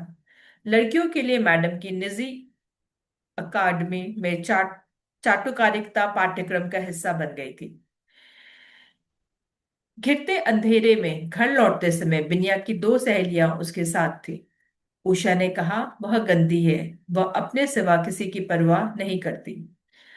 उसकी हंसी मुझे गधे के रेखने की याद दिलाती है, सुनीता ने कहा, जो ज्यादा मुंह फट थी। लेकिन बिनिया वास्तव में कुछ भी सुन नहीं रही थी। उसकी निगाह दूर के किसी बिंदु पर टिकी थी, जहां रात के आसमान के पीछे परछाइयों की आकृति की तरह चीर खड़े थे। वह बिंदु हर पल तेज होता जा रहा था। चांद उग रहा था, पूर्णिमा का चांद, जो बिनिया के लिए बहुत खास था। उगते चांद ने उसके खून में खनखनाहट और उसकी त्वचा में चुभन पैदा कर दी थी। उसके बालों में चमक आ गई थी और चिंगारियां निकलने लगी थी। जैसे जैसे वह पहाड़ के रास्ते पर श- शान से धीरे धीरे आगे बढ़ी, उसके कदम हल्के होने लगे, उसके अंग और पृष्ठ हो गए। अचानक उसने अपने सहेलियों को सड़क के एक मोड़ पर छोड़ दिया। मैं जंगल का शॉर्टकट ले रही हूँ, उसने कहा। उसकी सहेलियां अचानक खड़ी होने वाली उसकी सनक की आदी हो चुकी थी। वे जानती थी कि वह अंधेरे में अकेले होने से नहीं डरती थी, लेकिन बिनिया के मुंह ने उन्हें थोड़ा परेशान कर दिया था। और अब हाथ पकड़कर वे खुले रास्ते में जल्दी जल्दी घर की ओर चलने लगी। तो बिनिया एक लड़की है जो जिसकी टीचर उससे बहुत ही परेशान करती थी, क्योंकि वो थोड़ी गरीब घर की थी, और नेचुरली गरीब घर की थी तो वो कपड़े और अपने यूनिफॉर्म वगैरह में अपने आप को ठीक से रखने के लिए ज्यादा पैसे वो फैमिली नहीं खर्च कर पा रहे थे। तो इसका उन्होंने बहुत ही गलत तरीके से फायदा उठाया था टीचर्स ने, और ये जो बच्चे हैं, 2-3 बच्चे, ये बहुत ही परेशान रहते थे और उन्हें लगता था कि टीचर्स को ऐसा नहीं करना चाहिए। और हम सबको भी पता है कि यहाँ पे टीचर गलत है। टीचर ऐसा कभी भी नहीं करना चाहिए, उनके लिए सारे बच्चे बराबर होते हैं। गरीब अमीर, या कोई बच्चा पढ़ रहा है या नहीं पढ़ रहा है, इंटेलेक्चुअल डेफिसिट है या कुछ और प्रॉब्लम है, टीचर्स के लिए सारे ही बच्चे बराबर है, और टीचर्स को ध्यान से सब बच्चों को पढ़ाना चाहिए। शॉर्टकट बिनिया को ओक के घने जंगल में ले गया। ओक की टेढ़ी तड़पती शाखाओं की आड़ी तिरछी परछाइयां पूरे रास्ते पर लहरा रही थी। एक गीदड़ चांद पर चिल्लाया। रात की भूरी चिड़िया झाड़ियों से चहचहाई। बिनिया डरकर नहीं, बल्कि जल्दीबाजी में तेज चल रही थी। वह जल्दी जल्दी सांस ले रही थी। जब वह गांव के बाहरी इलाकों में अपने घर पहुंची, तो तेज चांदनी ने पहाड़ी को नहला दिया था। खाने से इनकार करते हुए वह सीधा अपने छोटे से कमरे में गई और उसने खिड़की खोल दी। चांदनी की किरणें खिड़की की चौखट पर और उसकी बाहों पर रेंग रही थी, जो पहले से ही सुनहरे बालों में ढकी हुई थी। उसके मजबूत नाखून ने खिड़की की चौखट की सड़ी हुई लकड़ी को चूर चूर कर दिया था।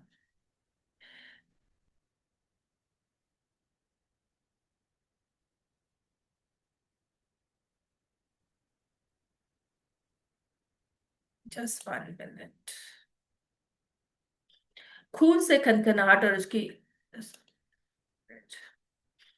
पूंछ फड़फड़ाता और कांटेदार कानों वाला पीले रंग का तेंदुआ तेजी से खिड़की से बाहर निकला।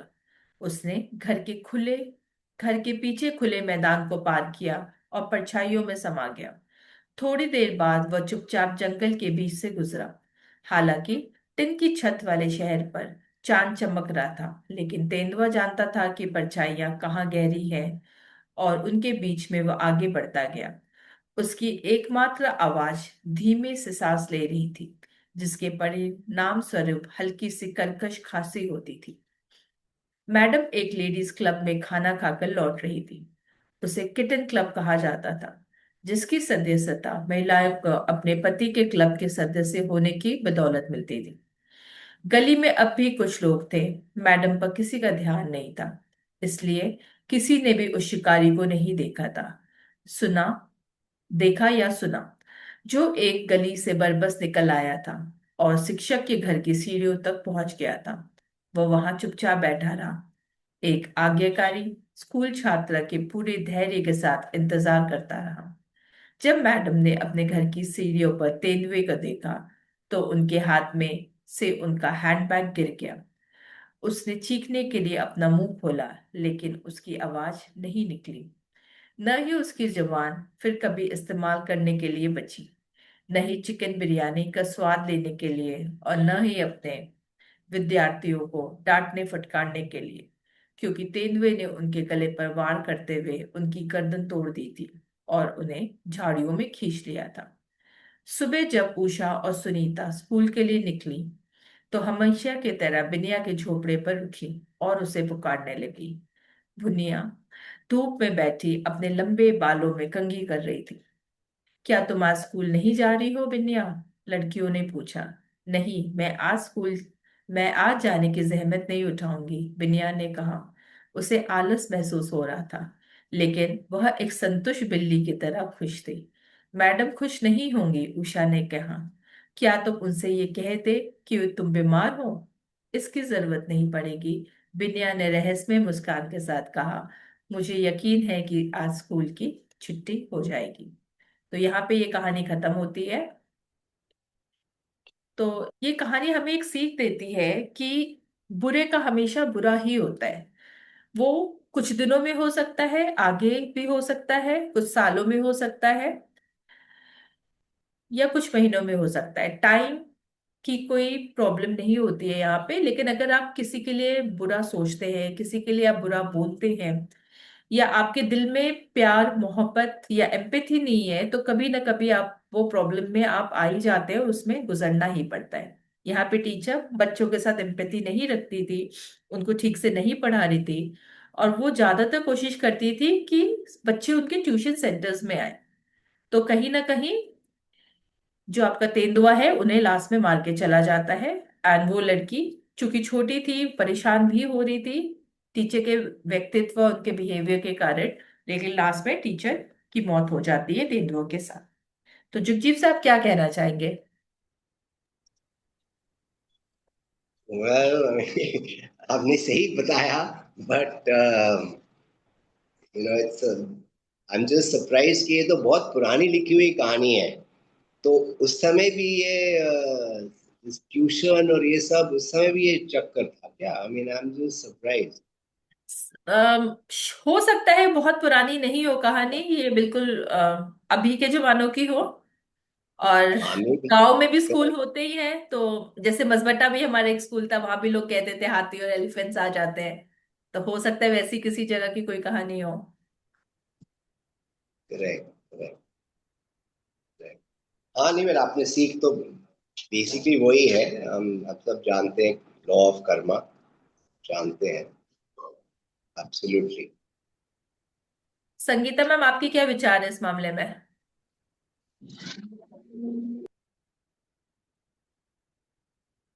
Sangeeta Singh ma'am, am I Audible?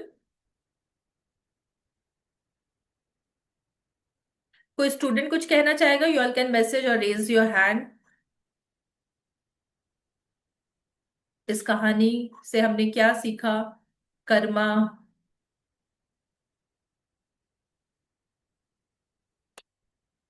Yes, कर्म का बहुत बड़ा इफेक्ट होता है। दूसरी बात तो ये है कि जैसे व्यवहार हो रहा था क्लास में बेस्ड ऑन जिस तरह के मतलब वो गलत था ना बेसिकली, कि अगर टीचर डिस्क्रिमिनेट करे क्लास में बेस्ड ऑन मतलब कपड़े और कि उनके कौन से वो किस तरह के परिवार से आ रहे हैं, तो वो भी मतलब आई इमेजिन रियल लाइफ में होता है, बट वो गलत है बिकॉज आप द इम्पैक्ट जो बच्चे पे पड़ रहा है वो बहुत नेगेटिव इम्पैक्ट पड़ता है। I think we this always was are something teacher. Very extreme. Ma'am, teacher की थॉट थी, बहुत ही एक्सट्रीम पे थी, जो नहीं होनी चाहिए थी। हाँ जी, आप कुछ कहना चाह रहे हैं? ऐसे करते यस तो मैम गलत। हाँ जी, बताइए। लाइक टीचर को है ना बच्चों की तरफ एम्पैथी होनी चाहिए, क्योंकि अगर वो एम्पैथी नहीं रखेंगे तो फिर वो उसी जन्म में उनको भुगतना पड़ेगा। तो आपके साथ ऐसा कभी हुआ है स्कूल में? मैम कुछ बच्चे है ना बुली करते थे, तो जब हम मैम को बताते तो मैम बस उनको डांटती थी और कुछ करती नहीं थी। पर मैम कुछ दिनों बाद ही लाइक जो बच्चा था उसने मुझे बहुत तेज मारा, so I went to principal sir and I did the complaint of the student also and the teacher also. चलिए, बच्चे तो आपस में फाइट करते ही रहते हैं, कभी ना कुछ हो ही जाता है। Thank you so much for sharing. तो और कोई कुछ शेयर करना चाहेगा? यहाँ पे बच्चे लिख रहे हैं, who will do bad with others, with them also bad will happen, this is karma. कर्मा ही जाता है। Yes, ma'am. Rekha Sharma ma'am, आप कुछ कहना चाहेंगे? वो भी कर रहा है क्या? Just give me 1 minute, let me see कितने हैंड्स रेज्ड हैं। This one. दिक्कत है क्या? बेटा, अगर आप लोग कुछ बोलना चाह रहे हैं तो बीच में मत बोलिए। महेश, आप कुछ कहना चाह रहे हैं? वाइस मैं बोल रही है। Okay, so doctor Deep Khare. हाँ जी sir, doctor Deep Khare. Good morning, Manisha ma'am. Good morning sir. So Jugji, very good morning. मॉर्निंग सर। Such a wonderful experience for me. First time I have joined this session, and something I always dreamt of, that how somebody should read. I'm seeing it live today, and very inspiring and thought-provoking. The whole experience, I'll say. And when the reading is happening, Hindi is again touching the heart, at bottom of my heart, in fact.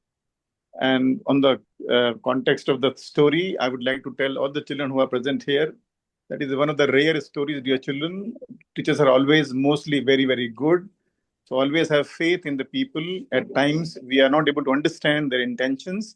But generally, all teachers, all gurus, parents are always think good about you. They think good, they think for your good. And at times, we don't understand it in the beginning. So my best wishes for you all to join this session, and I'm very happy and proud that I could be part of it today. Thank you, Mr. Jagdeep. Certainly sir, and good school alliance का सबसे बड़ा मोटो यही है कि stories के through हम बच्चों को और ज्यादा समझे, और समझ के अगर उनके मन में कुछ नेगेटिविटी है तो वो निकाले।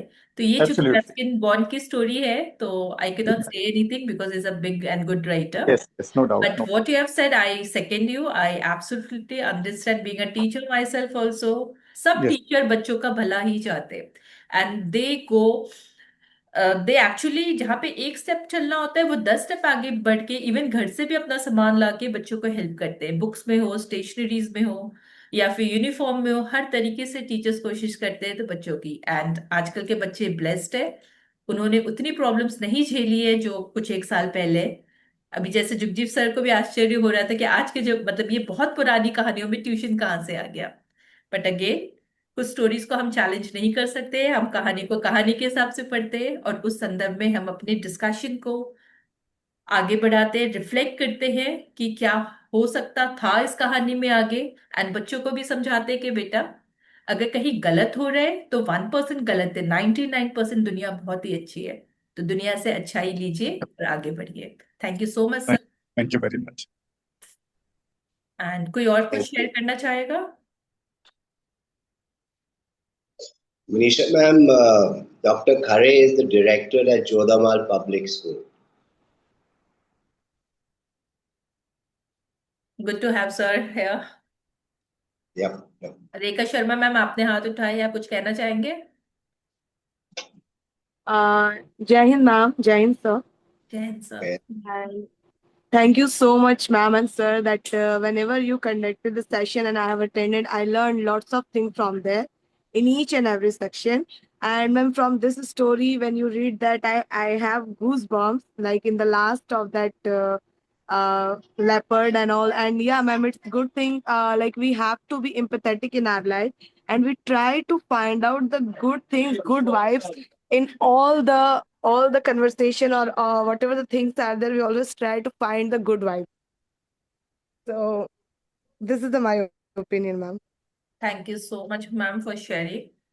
अर्णव जायसवाल, आपका हैंड रेज्ड है, आप कुछ कहना चाहेंगे? No, ma'am. Okay. Sangeeta ma'am, Shalu Sharma ma'am. सुप्रभात सभी को. कहानी बहुत ही रोचक थी और कहानी से जो उद्देश्य हमें प्राप्त होता है वो यही है कि कर्म, चाहे वो एक अध्यापक हो या कोई मनुष्य हो, सभी को उसका भुगतान करना ही पड़ता है और हमें हमेशा अपने कर्म पे ध्यान देना चाहिए, अच्छे कर्म करने चाहिए और सभी को यही उद्देश्य देना चाहिए कि यही संदेश देना चाहिए कि बच्चों को, और खासकर एक अध्यापक का ये उद्देश्य होना चाहिए कि वो अपने बच्चों में पढ़ाई के साथ साथ ये चीजें भी समझाए उन्हें जो पाठ्यक्रम का या करिकुलम का हिस्सा नहीं होता है. ये भी हमारा ही उत्तरदायित्व है कि हम बच्चों को ये भी समझाएं कहानी के माध्यम से, चाहे कविता के माध्यम से, या जो भी हम पढ़ाते हैं उसके साथ साथ हमें बच्चों में ये चीजें भी डालनी चाहिए क्योंकि समय इतना प्रगतिशील है, किसी के पास समय नहीं है, लेकिन कुछ समय निकालकर अध्यापक का ये मूल कर्तव्य है कि वह छात्रों में कर्म की फिलॉसफी जरूर उन्हें समझाएं और उनमें डालें. कहानी बहुत ही अच्छी थी, बहुत ही उसका जो संदेश था वो बच्चों के लिए भी सीखने के लिए है, हमारे लिए भी है और हम सब के लिए एक नई सोच भी लेकर आता है कि हमें अपना व्यवहार कैसा हमें रखना चाहिए, बच्चों के प्रति, छात्रों के प्रति किसी प्रकार का भी भेदभाव नहीं करना चाहिए. और मैं बहुत ही शुक्रगुजार हूँ अपने विद्यालय का, आप सबका, कि जिसके माध्यम से मैं यहाँ पे जुड़ी और इसका हिस्सा बनी. धन्यवाद. Thank you so much ma'am. हाँ, बिल्कुल आप सही कह रहे हैं, प्रगतिशील है ये एनवायरनमेंट, दुनिया भी काफी प्रगतिशील है और इसके लिए सबसे अच्छा यही है कि हम सबको अपने कर्मा एंड कार्मिक इफेक्ट के बारे में भी सोचना चाहिए. जब तक हम नहीं सोचेंगे आगे कहीं ना कहीं कुछ प्रॉब्लम रहेगी. तो बच्चों, ये कहानी हमें ये संदेश देती है कि अपने कर्म को अच्छे रखिए, क्योंकि आप अगर कर्म अच्छे नहीं रखेंगे तो कभी ना कभी आपको अपने कर्म के कारण प्रॉब्लम हो सकती है. हाँ जी संगीता मैम, आप कुछ कहना चाह रहे थे? Yes, ma'am. Actually, you took my name, and due to network glitch, I was not able to respond. Sorry for No that. problem, ma'am. So, ma'am, very interesting story and very strong message also for the society. And it is also said that as you sow, so shall you reap. Later और sooner आपको वो चीज आपके सामने आती ही है और ये आजकल के बच्चों को समझना बहुत ही जरूरी है. अभी हेलो, मैम आप म्यूट हो. हाँ जी मैम, आ रही है आपकी आवाज. Am I audible ma'am? Yes ma'am, yes ma'am. Okay, ma'am. What I was saying, ma'am, very true message. And for today's students, today's youngsters, they must reflect themselves. Like as you sow, so shall you reap. It is always said. And आजकल के जो बच्चे हैं वो technological era में रह रहे हैं और वो क्यूरेटेड आइडेंटिटीज पे ज्यादा ट्रस्ट करते हैं. तो उन्हें ये सीखना चाहिए, हमें जजमेंटल नहीं होना है and we need to be empathetic, and these kind of stories must be taught any story when we teach in literature, life skills must be added ताकि उसको बच्चे अपनी डे टू डे लाइफ में reflect करें. Thank you ma'am. Certainly ma'am.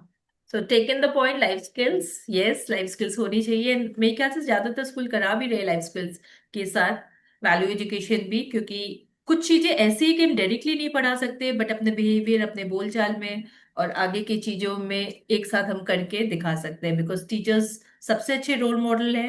And आजकल teachers अपनी बातों के या तरीकों से, अलग अलग तरीकों से बच्चों को रोल मॉडलिंग बहुत अच्छी कर रहे हैं। बच्चे काफी समझदार है, वो समझ भी है।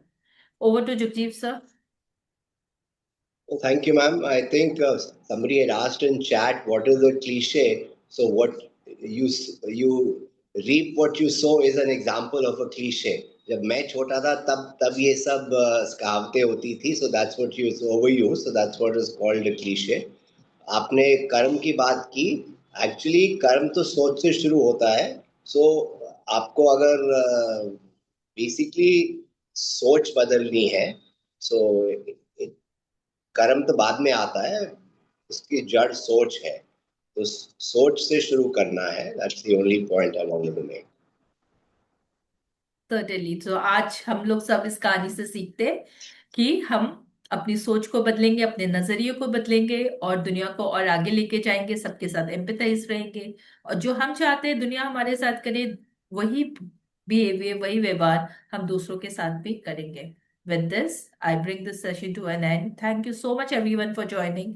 Hopefully, I'm waiting for everyone to join the next week as well. And please हमारे साथ कंटिन्यू करिए, अपनी रिफ्लेक्शंस लिख करके मुझे भेजिए. जैसे कि आज आपने देखा, आपकी रिफ्लेक्शंस पब्लिश होते हैं. सबसे पहले हम उन्हें चांस देते हैं जिसने रिफ्लेक्शन लिखा है, और जैसे ही आपके रिफ्लेक्शंस, अगर आप 1% एब्सेंट है तो फिर हम किसी और बच्चे को मौका देते हैं. तो रिफ्लेक्शंस लिखिए. सारे स्कूल कोऑर्डिनेटर्स के पास मेरा ईमेल एड्रेस है एंड फोन नंबर्स है, या तो व्हाट्सएप करिए, ईमेल करिए, पर रिफ्लेक्शन लिखिए और अपनी सोच को आगे बढ़ाइए. Thank you so much. Bye bye. Take care. You. जय हिंद. बाय.